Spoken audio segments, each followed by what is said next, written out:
Isang mapagpalang araw muli sa inyong lahat, mga kapatid at mga kaibigan.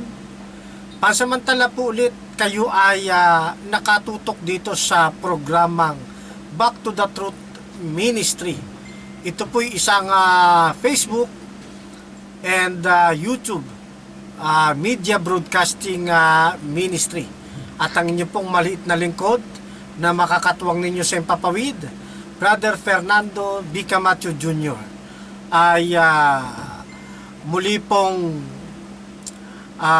maglilingkod sa inyo sa pamamagitan ng masinsina nating pag-aaral ng banal na kasulatan.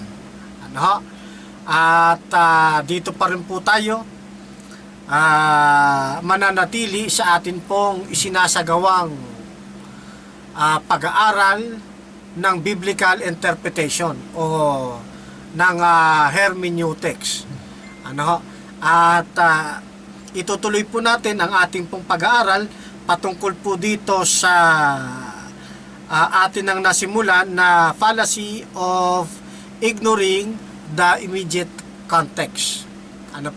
So, another part po ito at magfo-focus muli tayo sa isang talata na ginagamit uli ng ating mga kaibayo sa pananampalataya. At ang talata pong ito, mga kapatid, ay ang unang Timoteo, Kapitulo 4, talatay 1, patuloy hanggang 5. Pero bago yan, mga kapatid, tayo po muna muli ay dumulog sa ating Panginoon sa pamamagitan ng isang maikling panalangin. Tayo po'y manalangin. Patuloy ka po naming pinupuri, pinasasalamatan, Amang banal. Banal din naming hangarin na sa aming pong gagawin pag-aaral na ito'y patuloy po kayong maitaas at maluwalhati. Patuloy po kayong makilala ng lahat ng mga tao. Sa aming gagawin pag-aaral, patuloy po kami ninyo subaybayan. Kasihan ng inyong banal na Espiritu. Patuloy na maunawaan ng mga makikinig ang mga araling mababanggit ngayon. Binabalik namin ang aming pong papuri at pagsamba sa pamamagitan po ng aming Panginoong Hesus. Amen.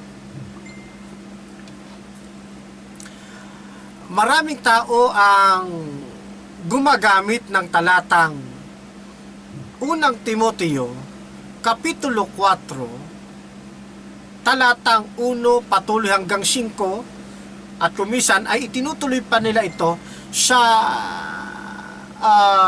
bandang ibaba pa.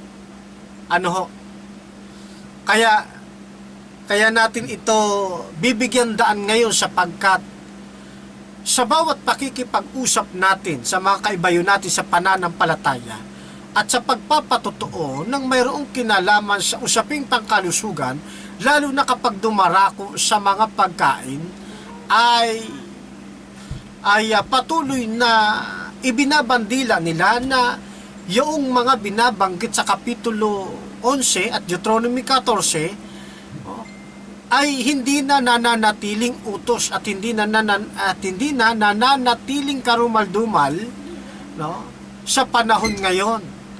Kaya ang lahat ng ito'y pwede nang kainin alinsunod sa kanilang talatang binanggit. Mabuti pa't basahin natin, mga kapatid. Ganito ang ating mababasa. Ngunit hayag na sinasabi ng Espiritu na sa mga huling panahon, ang iba'y magsisitalikod sa pananampalataya at mga kikinig sa mga espiritong mapanghikayat at sa mga aral ng mga demonyo, sa pamamagitan ng pagpapaimbabaw ng mga tao na nagsisipagsalita ng mga kisinungalingan na hiniruhan ang kanilang mga sariling budi ng waring bakal na nagbabaga. 3. Na ipinagbabawal ang pag-aasawa at ipinag-uutos na lumayo sa mga lamangkati na nilalang ng Diyos upang tanggapin na may pagpapasalamat ng mga nagsisisampalataya at at nang nakakaalam ng katotohanan. 4. Sapagkat ang bawat nilalang ng Diyos ay mabuti at walang anumang nararapat na itakwil kung tinatanggap na may pagpapasalamat, sapagkat kinakababanal sa pamamagitan ng salita ng Diyos at ng panalangin. Ayan, ano? So, ang mga talatang ito ay buong tapang nilang ipinangsusuhay sa kanilang paniniwala na pwede nang kainin ang lahat ng mga karumal-dumal. Bilang katunayan niya, yung sinumang magtuturo o ipag-uutos sa tao na lumayo sa mga karni, sa lamangkati, ay wala sa aral ng Diyos, kundi nasa aral ng demonyo. Kaya kung minsan, ay napapakinggan din natin sa kanila, na ang turo ng mga Seventh-day Adventist tungkol sa huwag kakain ng karumal-dumal ay sumusunod niya tayo sa turo ng demonyo at hindi sa turo ng Diyos. Kaya sa panong ito, wala nang dapat na itakwil, kundi lahat ay pwede nang kainin, sapagkat ito naman daw ay pinababanal ng panalangin. At isa pang bagay, yung nababasa nila, na bawat nilalang ng Diyos mabuti at walang nararapat itakwil. Yan. So, tandaan natin, ang pag-aaral natin ay nasa ilalim po ng tinatawag na ignoring the immediate context. Anong ibig sabihin? Mahalaga na atin pag-aralan ang konteksto ng nasabing talata upang tayo ay huwag mga lihis o mga ligaw ng pag-aaral sa banal na kasulatan. So, pag-aralan natin. Kung kayo meron mga ballpen, meron kayong mga panulat o sulatan, pwede ninyong magamit. Kung kayo mga Biblia, samahan ninyo ako sa gagawin nating pagsisiyasat ngayon. Ayan. Sabi sa talatang 1, ngunit hayag na sinasabi ng Espiritu na sa mga huling panahon, ang iba'y magsisitalikod sa pananampalataya at mga kikinig sa mga espiritong mapanghikayat at sa mga aral ng demonyo.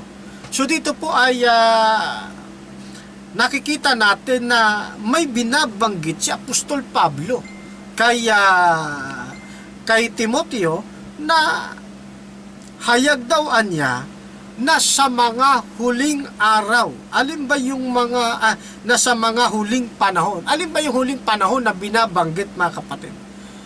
Ang mga huling panahon ay yung panahon ng mga apostol hanggang sa panahon natin. Ito po yung tinutukoy na mga huling panahon sa banal na kasulatan. At sabi rito, sa mga huling panahon, ang iba'y magsisitalikod sa pananampalataya. Ano po yung pananampalatayang kanilang tatalikuran? Ay yung pananampalataya sa Diyos. Yung tunay na pananampalataya sa Diyos. Naalala ko, meron akong nakausap dito, mga kapatid, na yung daw tinalikuran nilang pananampalataya, hindi tunay na pananampalataya. Pero mga kapatid, wag ho kayo maniniwala sa ganoong mga pangangatwiran. Hindi pwedeng ang tatalikuran dito o ang tatalikurang pananampalataya dito, peking pananampalataya. At pagkatapos yakap sila sa doktrina ng demonyo. Mali pong kaisipan yon. Kundi ang tatalikuran po dito ay tunay na pananampalataya para yakapin yung aral ng mga demonyo. Yun ang mas maliwanag dito, mga kapatid. Kaya sa huling panahon, mayroong mga ibaan niya na tatalikod sa pananampalataya. Sa kanilang pagtalikod, ay makikinig sila doon sa mapanghikayat at sa mga aral ng mga demonyo. Ngayon, tanong, yung bang utos na huwag kang kakain ng mga karumal-dumal, kanino bang utos yan? Utos ba yan ng demonyo o utos yan ng ating Panginoong Diyos? Maigi pat basahin natin, mga kapatid, kung kaninong utos ito. Deuteronomy 14, talatang 1 hanggang 3. Tignan po ninyo, mga kapatid. Kayo'y mga anak ng Panginoon ninyong Diyos. Huwag kayong magkukudlit ni magpapakalbo sa pagitan ng inyong mga mata nang dahil sa patay, sapagkat ikaw ay isang banal na bayan sa Panginoon mong Diyos, at ikaw ay pinili ng Panginoon upang maging bayan sa kanyang sariling pag-aari, na higit sa lahat ng mga bayan na nasa ibabaw ng balat ng lupa. Huwag kang kakain ng anumang karumal-dumal na bagay. Kaninong utos po ito, mga kapatid? Utos po ito ng Panginoong Diyos. Ano ho? Kaya huwag ninyong iisipin na yung utos na huwag kakain ng karumal-dumal ay utos ng dyablo. Mali po. Utos po yan ng Diyos. So dito, maliwanag nating nakikita sa talatang 1, ano ho, na darating ang panahon, sa huling mga panahon, o sa mga huling panahon, ang iba'y magsisitalikod sa pananampalataya, makikinig sa espiritong mapanghikayat at sa mga aral ng demonyo. Ang kukunin po nilang aral ng demonyo. Ano? Yung aral po na huwag kakain ng karumal-dumal, yan po'y aral ng Diyos, hindi po yan aral ng demonyo. Sa makatwid, ang talata pong ito na kanilang ginagamit, hindi po panlaban sa ating mga Seventh-day Adventist, kundi sila'y nangamali sa kanilang ginagawang pagbabasa ng Biblia, na mali sila ng unawa. At tayo umaasa na silang mapag-upasala ay darating din sa tamang pagkaunawa ng banal na kasulatan. Ngayon, ano-ano ba itong aral ng demonyo na kanilang niyakap, na tinalikuran nila ang kanilang pananampalataya? Ganito ang ating mababasa sa talatang 2. Sa pamamagitan ng pagpapaimbabaw ng mga tao na nagsisipagsalita ng mga kasinungalingan, na hiniruhan ng kanilang mga sariling budi ng waring bakal na nagbabaga.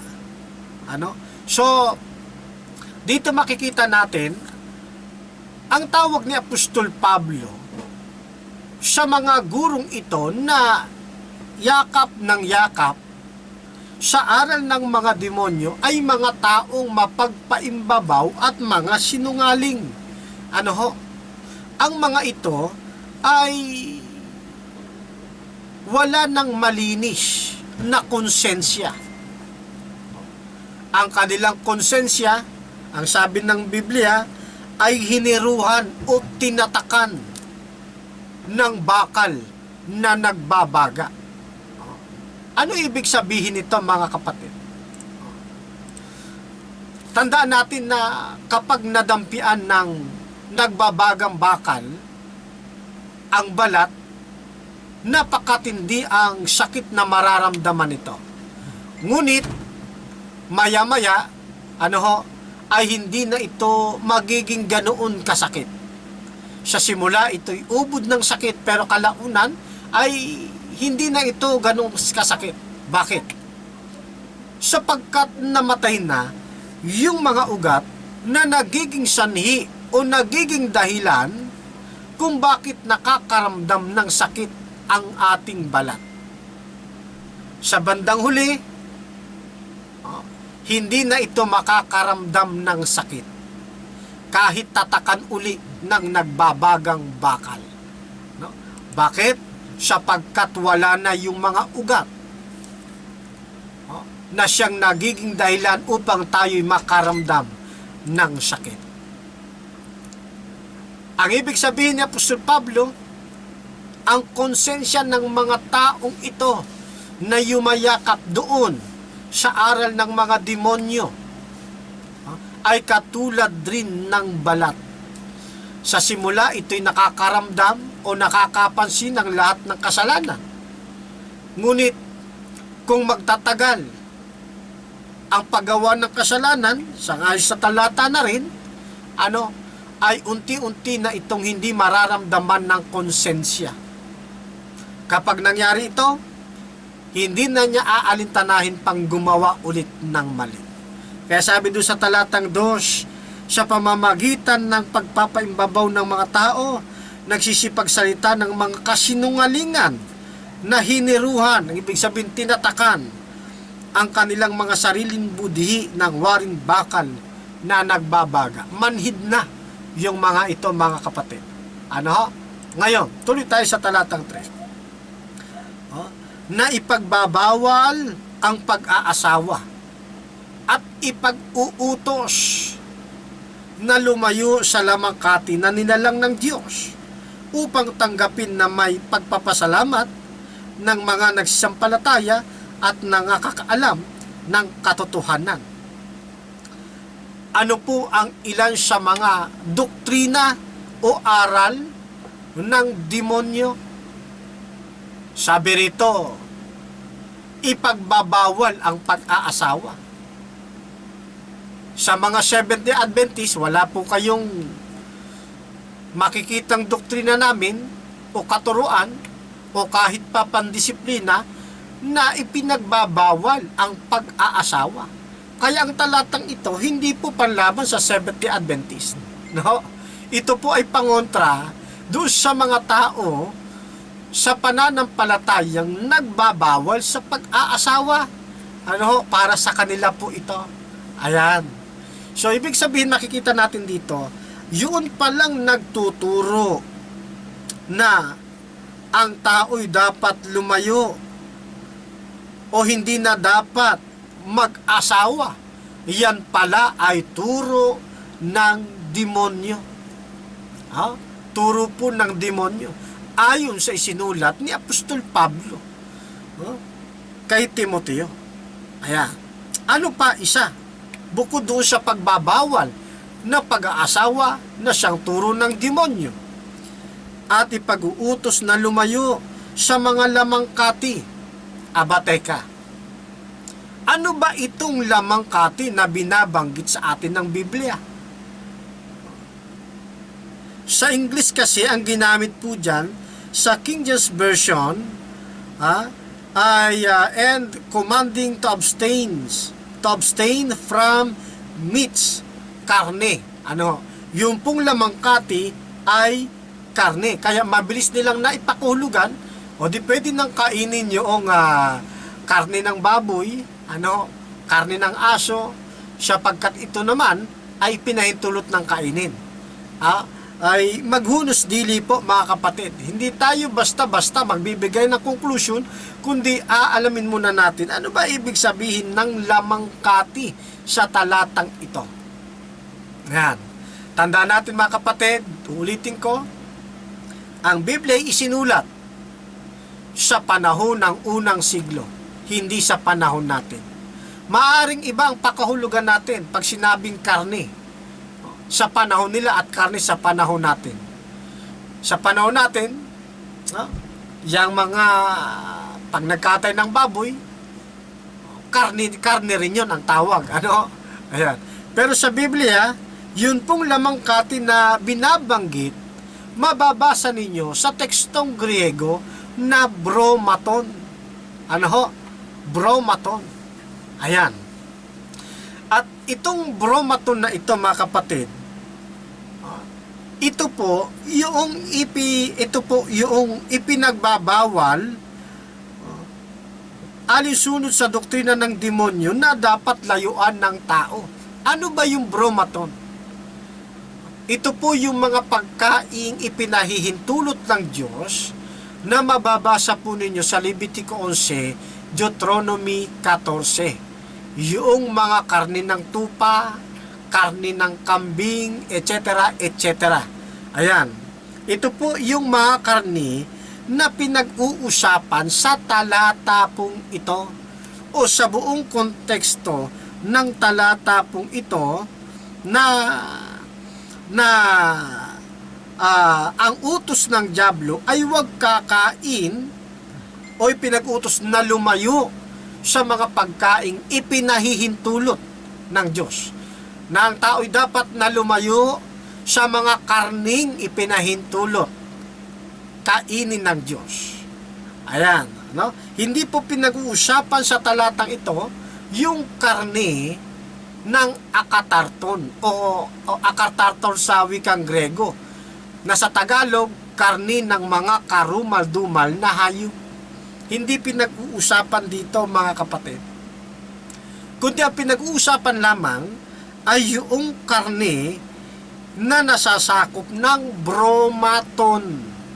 Yan, o ng broma. Ano yung bromaton? Ano yung broma?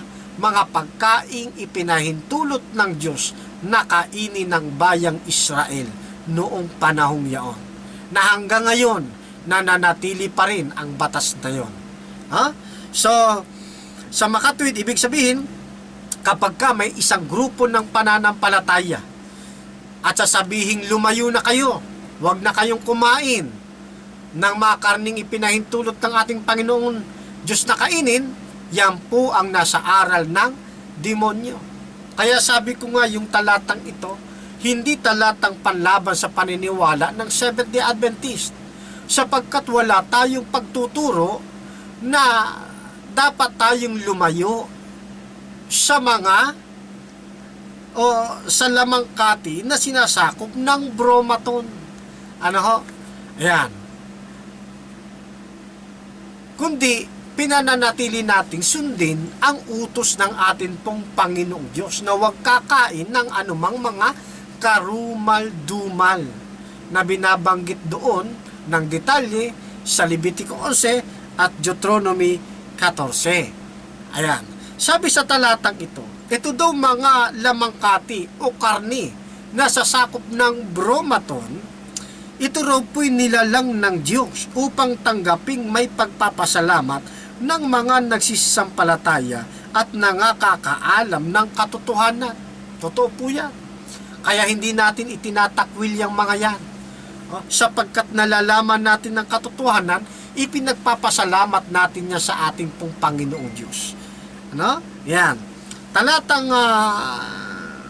4. Sapagkat bawat nilalang ng Diyos ay mabuti at walang anumang nararapat na itakwil kung tinatanggap na may pagpapasalamat. Ano daw po? Ito daw pong pagkain, no?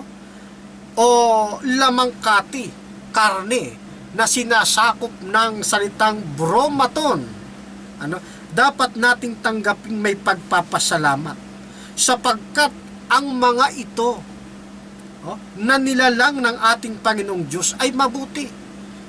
Kaya yung mga karne na nasasakop ng bromaton, sabi, bawat nilalang ng Diyos ay mabuti.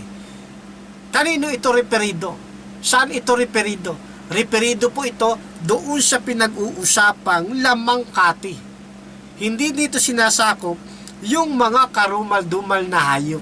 Sapagkat sa konteksto ng pag-uusap, ang subject lamang dito na may kinalaman sa pagkain, maliban doon sa pagbabaw sa pag-aasawa, ay yun pong pagkain ng lamangkati o ng karne na sinasakop ng bromaton. Yan, pagkain po yun. Okay? Kagaya na sinabi ko sa inyo, iba yung pagkain sa Biblia, iba rin yung pagkain sa panahon natin ngayon. Ang pagkain sa panahon ng Biblia ay lahat lamang ng ipinahintulot ng Diyos sa bayang Israel doon sa Levitico 11 at Deuteronomy 14. Kaya nga, yung iba't ibang mga salin, halimbawa, yung Good News Bible, Contemporary English Version, ano pa, God's Word, International Standard Version, ano pa, The Word English Bible, o Bible in Basic English, English Majority Text Version, New International Version, Literal Translation of the Holy Bible, ano pa, Analytical Translation of the New Testament. Ang ginamit na pagkakasalin ay food. At yung food na yan po yung mga kosher food, mga pagkaing ipinahintulot ng Diyos na dapat kainin. Okay? Sa magandang balita Biblia naman, maging doon sa ang bagong magandang balita, yan po isinaling pagkain.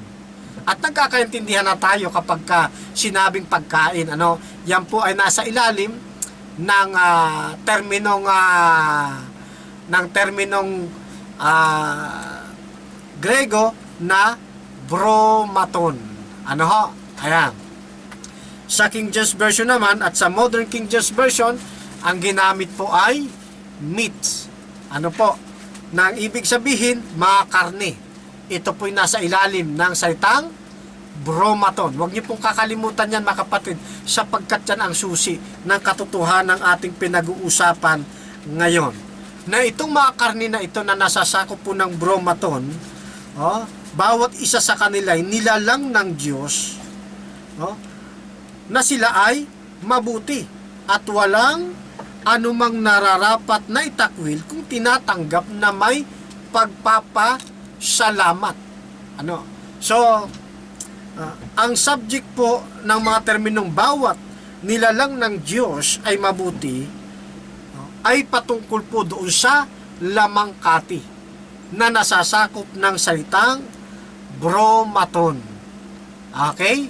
So, tandaan nyo mga kapatid, hindi dito pinag-usapan na lumayo doon sa karumal-dumal. Okay?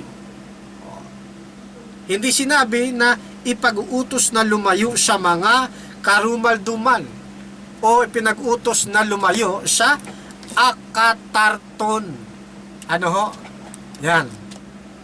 Kaya nga, makikita natin, para wag po kayong maligaw ng pananampalataya, ay mahalaga rin na kayo sisilip sa mga tekstong kasulatang Grego para yung mga bagay-bagay ay dapat nating maunawaan, mga kapatid. Na yung palang binabanggit na karne, ay wala pa, hindi pala kasama dito yung karne ng baboy. Kasi kung hindi tayo babanggit, hindi tayo susudsot at babalik doon sa biblical languages, maisasama mo nga dito ang karne ng baboy sapagkat karne naman din talaga yon. Pero ang pinag-usapan dito, dahil bumalik tayo doon sa biblical languages, sa tekstong Grego, ay nakikita natin na hindi pala kasama yung karne ng baboy sapagkat ang karne lamang pala na binabanggit ay yung nasasakop ng salitang bromaton. Okay? At ang bawat isa sa kanila na ninalang ng Diyos ay mabuti, walang nararapat na itakwil kung tinatanggap na may pagpapasalamat. Sapagkat ang pinakababanal sa pamamagitan ng salita ng Diyos at ng panalangin. Kaya nga sa tutuwin na mga kapatid, bago tayo kumain, ipinagpapasalamat muna natin yan sa Panginoon, at hinihingi natin na ito'y pabanalin ng ating Panginoon, maging sangkap ng ating pong kalusugan. Yun hong baboy, mga karne ng baboy, etc., na mga kahawig niyan, kahit anong panalangin ninyo mga kapatid, hindi maaalis ang pagiging karumal-dumal niyan. Yan ay mananatiling karumal-dumal sapagkat likas na. Yan po ay sadyang nilikha ayon sa kanyang kalikasan na sila ay mga karumal-dumal at hindi pa sila nililinis ng atin pong Panginoong Diyos. Kaya ngayon, ang bali nila rito, ang sabi nga, Brother Fernan, bawat nilalang ng Diyos, every creature of God is good. Every creature, pag sinabing every creature, bawat nilalang, lahat na, kasama baboy. Yun po ay isang pagsusumiksik ng kaisipang pilit na ipinagtatanggol ang kanilang paniniwala kahit na wala sa sinasabi ng context. Ang pinag-uusapan nga po kasi, yun lamang karne na nasasakop ng bromaton. Kaya yung salitang bawat nilalang ng Diyos ay mabuti, every creature of God is good, ay referido lamang doon sa karne na sinasakop ng bromaton. Ngayon, Brother Fernan, ibig mo bang sabihin, yung mga karumal-dumal ay hindi nilalang ng Diyos na mabuti? Mali po. Wala po tayong sinasabing ganyan. Sa doktrina po ng pananampalatayang Adventist, pinasasalamatan din natin ang Diyos sapagkat sapagkat ang Diyos ay gumawa ng mga karumal-dumal na hayop na siyang nagsisilbing mga scavengers ng kalikasan sa lupa at sa tubig. Ano? Kaya maging yung mga nilalang ng Diyos na yon, mabuti rin po yun. Ang aso, mabuting bantay sa bahay. Di ba? Ang pusa, mabuting alaga, upit na nagtataglay, na nag-aalis sa atin ng mga stress sa buhay. Di ba? Katulad dito sa amin, meron kami ditong kinagigiliwang pusa. Ang pangalan niyan ay si Ponkan. No? Hindi ko sa inyo maipakita yung aming pusang si Ponkan. Yan ay mixed breed ng Persian at saka exotic Persian. Meron din kami dito napakatalinong pusa. Ano, at kami tuwang-tuwa, may OCD. No? Ang pangalan naman niya ay si Shadow. Ang lahi naman niya Persian, mixed breed ng Persian at ng Siamese. Meron din kami ditong malaking pusa, kagiliw-giliw din. Big Bone Persian. Ang pangalan naman si Orange. Lahat ng itinatanggap natin na may pagpapasalamat sa Diyos. Sapagkat nagbibigay ito ng aliw sa atin. Yung narinig ninyo mga tahol ng aso. Pinasasalamatan natin ang Diyos. Sapagkat ang mga ito, mabuting bantay sa bahay. Yung aming alaga na dachshund, napakahusay mag-hunt. Walang nakakaalpas na daga. Diba? Ayan. Yung aming aso na Lhasa Apso, napakalambing naman. Ano ho? Ayan. At yung isa pa nating aso rito na alaga, yung tawag dito, ano bang lahi ng isang aso natin, Mama? Dachshund Shih Tzu ay napaka tawag dito, nakakaaliw din at napaka-sweet. Lahat ng ito'y tinatanggap natin ng may pagpapasalamat sa ating pong Panginoong Diyos. Kaya nga lamang, hindi ito kasama sa pinag-uusapan dito sa context. Sapagkat ang pinag-uusapan dito ay yun lamang karne na sinasakop ng bromaton. Ano po? Yan. Kaya nga, lagi nating idinidiin sa bawat pag-aaral ng Biblia, dapat nating isasaalang-alang, pahalagahan ang context. No? Sapagkat sa context ay sinasabi sa atin kung ano ang ibig sabihin ng lamang kati. Ano po? Yan. At sana po'y wag ho ninyong kakalito ito, mga kapatid. Ano? Yan. Kaya nga, kapag isasaalang-alang natin ang context, hindi tayo maililigaw, mga kapatid. Magiging tama ang ating direksyon, magiging tama ang ating pong pangangaral at pag-aaral ng salita ng ating pong Panginoong Diyos. Kaya pagdating sa talatang 6, mga kapatid, kung ipapaalala mo sa mga kapatid ang mga bagay na ito, alin yung mga bagay na ito? Ano?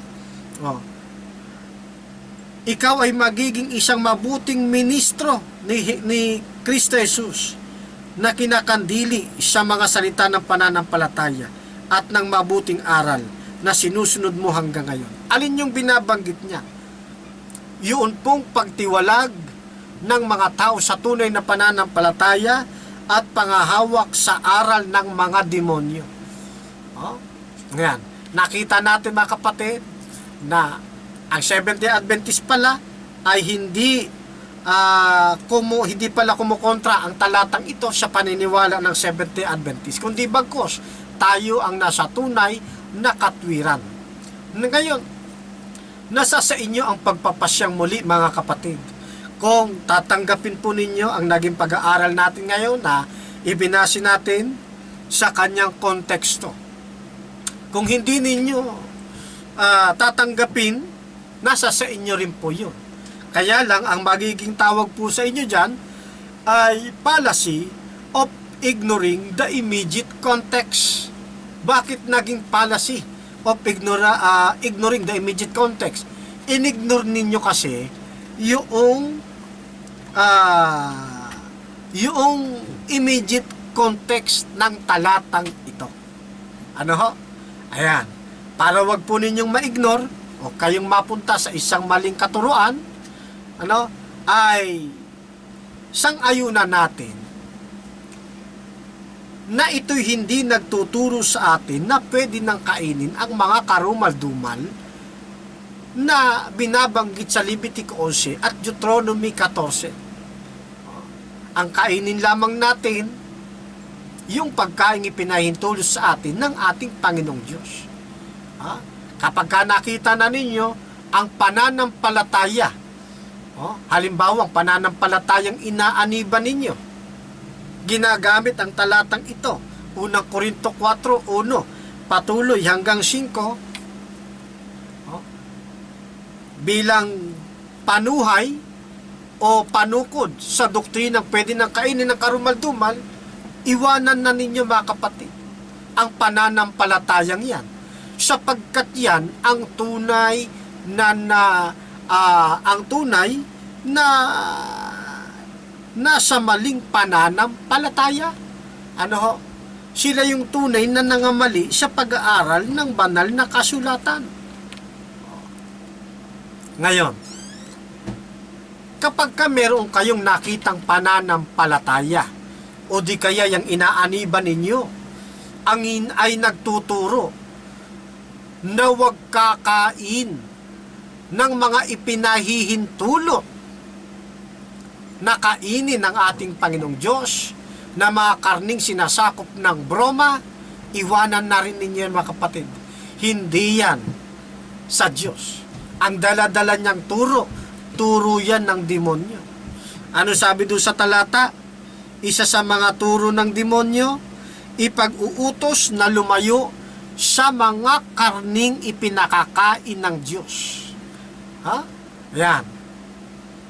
Kaya kung sa inyong pananampalataya, may mga araw kayo na hindi pwedeng kumain ng karne, karne ng manok, karne ng baka, o mga karning nasasakop ng bromaton, iwanan ninyo yan mga kapatid. Hindi yan sa Diyos. Ano pa?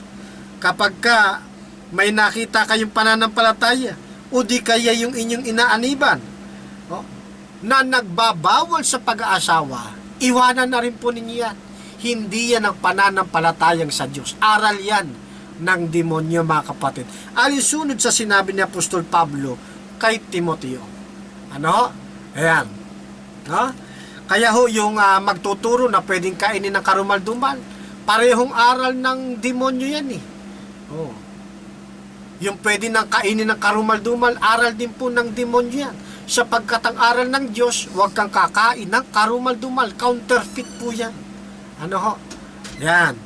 Pag sinabi namang, bawal na kainin ang bromaton, mga karning ipinahintulot ng Diyos, sa demonyo rin yan. Sapagkat ang utos ng Diyos, pwedeng kainin ang mga karning ipinahintulot niyang ating kakainin.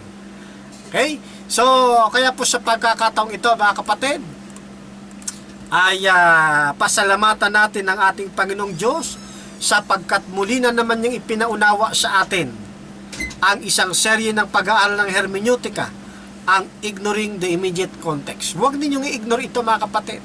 Kasi kung inyong i-ignorein ito at patuloy ninyong gagamitin,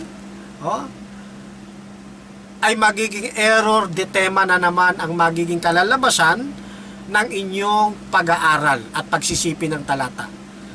At magiging irrelevant na naman ang inyong conclusion.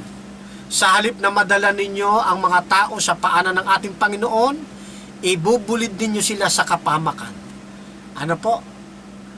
Upang wag maging gayon, kayo na mga nagtuturo, kayo na bumabasa ng Biblia, manatili kayo sa katuruan ng ating Panginoon. Ituro ninyong wag kumain ang mga tao ng mga karumal-dumal na binabanggit sa Leviticus 11 at Deuteronomy 14. Huwag kayong magtuturo o magbibigay ng mga alituntunin na bawal kainin ang mga karning nasasakop ng bromaton. Huwag din po kayong magtuturo na huwag nang mag-aasawa ang mga tao, sapagkat yan ay hindi utos ng ating Panginoon, kundi utos yan ng demonyo, ayon sa sinabi ni Apostol Pablo kay Timoteo. Ngayong gabi, pasalamatan natin ang ating Panginoong Diyos sa isang maikling panalangin. Muli ka naming pinupuri at pinasasalamatan amang banal sa iyong kadakilaan. Patuloy kang maluwalhati, patuloy kang maparangalan. Sa amin pong pagtatapos na ito, aming hangad na ang aming napag-aralan, palaguin ninyo sa aming mga puso, palaguin ninyo sa aming mga isipan, upang kami maging matatag na nangahawak sa pananampalatayang ipinagkatiwala ninyo. Pagpalain din, Panginoon, ang bawat pamilya ng makakapakinig ng programang ito. Umaasa po kami na sa aming pong pansamantalang pagbibitaw sa impapawid ay patuloy kaming pagdudugtungin ng iyong Santong Espiritu sa diwa ng paghahatid ng mabuting balita. Binabalik namin ang lahat ng aming papuri, pasasalamat sa pamamagitan ng aming Panginoong Hesus. Amen.